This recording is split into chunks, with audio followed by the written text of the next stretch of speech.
Cavitation. जब आप fluid mechanics पढ़ते हो तो इस कंसेप्ट का नॉलेज होना बहुत जरूरी है, क्योंकि ये टरबाइन, कंप्रेसर, पंप, इनमें बहुत बड़ा इश्यू कर लेता है। इनकी ब्लेड वगैरह खराब हो जाती है और धीरे धीरे ऑल क्या होगा, उसकी एफिशिएंसी कम हो जाएगी। इसलिए केविटेशन को पढ़ना बहुत जरूरी है। तो केविटेशन को स्टार्ट करने से पहले मैं एक चीज क्लियर कर लूं, दैट इज वेपर प्रेशर, क्योंकि मेन खेल वेपर प्रेशर का होगा।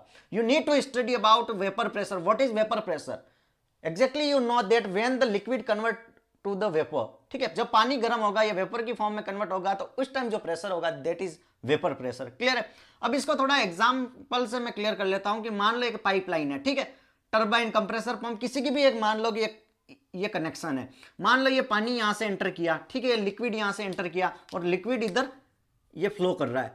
मान लो एक पॉइंट ये वाला पॉइंट है गया, यहां पर क्या हुआ कि जो हमारा लिक्विड फ्लो कर रहा है उसका प्रेशर वेपर प्रेशर से कम हो गया। वेपर प्रेशर से कम हो गया तो क्या होगा, ओवरऑल यहां पर ड्रॉपलेट बन जाएगी। क्लियर है? यहां पर बूंदे बन जाएगी।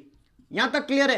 क्या होगा कि जब लिक्विड का प्रेशर वेपर प्रेशर से कम हो जाएगा तो यहां पर लिक्विड की ड्रॉपलेट बन जाएगी। अब ये क्या करेगी, ये बूंदे आगे की तरफ ट्रांसफर करेगी, ठीक है, और इनमें क्या होता है, टेम्परेचर भी बढ़ जाएगा। वेपर का ऑब्वियसली टेम्परेचर ज्यादा होता है। अब ये बूंदे आगे मूव कर रही है तो मान लो एक पॉइंट ऐसा आया, यहां पर प्रेशर फिर से बढ़ गया, मान लो यहां पर प्रेशर फिर से बढ़ गया तो यहां पर ये बूंदे आके क्या करेगी, बर्स्ट कर जाएगी, बूंदे यहां पर टूट जाएगी और ये इतनी हाई इंटेंसिटी से बर्स्ट करेगी कि ये जो इसकी वॉल है ना, इसको डैमेज कर देगी।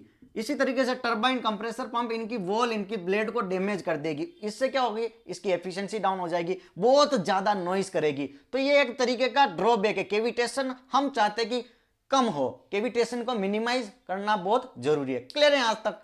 तो ये पूरा केविटेशन का आई थिंक आपके कंसेप्ट क्लियर हो गया होगा। Thank you so much. Channel को लाइक शेयर सब्सक्राइब जरूर करें ताकि हर एक डाउट में आपका क्लियर करता रहूं।